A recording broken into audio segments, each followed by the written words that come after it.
So, to save the euro, there may be a whole new European treaty. David Cameron will want to be supportive, but many Conservative backbenchers will know that at the election they could have the UK Independence Party breathing down their necks. So, what's more important, winning powers back from Brussels or supporting a solution to save the euro? To debate that, this afternoon I was joined by Matthew Hancock, Conservative MP and a close ally of the Chancellor George Osborne, and Nigel Farage, leader of the UK Independence Party. Nigel Farage, do you believe David Cameron is being outmanoeuvred by the Franco-German axis? To some extent, yes. I mean, let's not forget, though, that it was George Osborne who was the first European leader to urge full fiscal and political union. They're now pushing on towards that. I think Cameron's big worry is that they're going for a treaty change. And how does he sell to the British public the fact that there's been a treaty change and then attempt to deny us a referendum? And that's going to be the real issue in British politics. Matt Hancock?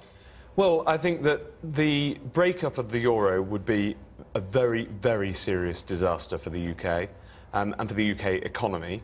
And so a currency area can only work if there's fiscal union behind it. So for the euro area to move towards fiscal union actually strengthens the euro, and so will strengthen the European economy if they can. But you don't have a problem with that, do you? No, I do have a problem with that, because fiscal union, under the German proposal, means that we will drive countries like Greece and Portugal and possibly even Italy into total depressions with mass unemployment and huge civil unrest. I think it's absolutely mad for the British government to be supporting the destruction of democracy across the whole of Europe in the attempt to prop up a euro which clearly is failing. Well, I wouldn't propose the destruction of democracy, as you put it. But it's happening. I think far more dangerous would be the disorderly collapse of the euro, which would have a ricochet through banking systems and lead to bank collapses throughout the euro area and have serious negative implications for our economy here. So we've got to look at this in terms of the national interest here in the UK. We have seen democratically elected governments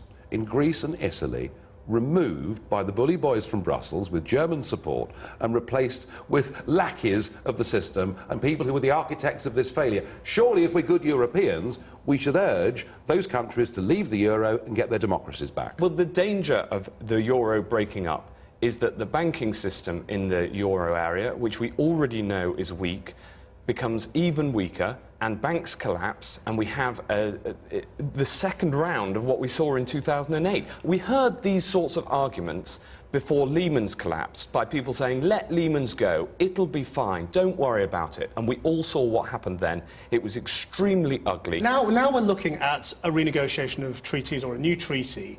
Isn't the fact that Britain's biggest national interest now is making sure that the Eurozone doesn't implode? And so all this talk of repatriating powers has had to be put to the wayside because the Germans and the French are going to say, we don't have time, don't mess around with that, we've got to sort out the Eurozone now.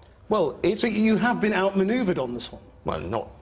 If there's a treaty change that involves the UK, then of course that is a moment when you can bring powers back to the UK. And there have been discussions about what they might be. Well, for instance, the fisheries policy. That's one example, and there are many others. But is that going to be the condition to British agreement to a new treaty? Well, that you get these repatriation powers? Well, in a treaty negotiation, of course there's discussions about which powers should be done at an EU level and which should be done at a British level. This government fully supports Britain's membership of the European Union. Renegotiation is not even on the agenda because they've got bigger fish to fry.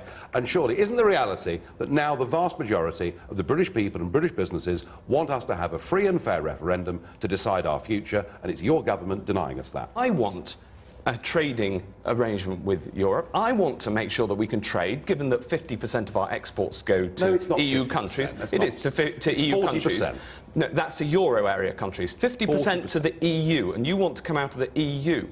And you don't? I don't want to come out of the EU because I want to trade with people in the EU. Switzerland is not a member of the EU. Norway is not a member of the EU. They have exactly the same terms of trade that we do. And in order to trade, they have to abide by every single EU rule, but they have no influence over right. They're opted out. They're opted out of most of EU rules. The point is, Nigel Farage, that there is a Eurozone crisis right now that, if it is not solved, will directly affect the British economy, could push us back into recession for an awful long time. And you're talking about leaving the European Union rather than solving that immediate crisis? We cannot solve this. That makes you sound... We cannot solve this immediate crisis. Nobody can solve this immediate crisis. There are fundamental differences. So we're just doomed? No, what we need to do is stop pouring good money after bad and recognise that the right thing to do is to help countries like Greece and Portugal get out of the euro, re-establish their own currencies, have a competitive devaluation and get their democracy What would happen back. if you did that, Matt Hancock? Well, the first thing is, say you're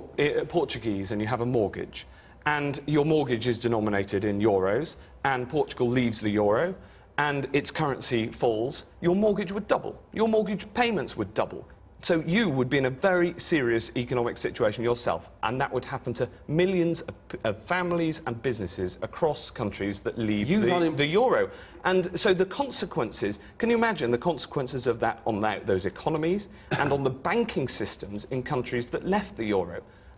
Matt Hancock and Nigel Farage.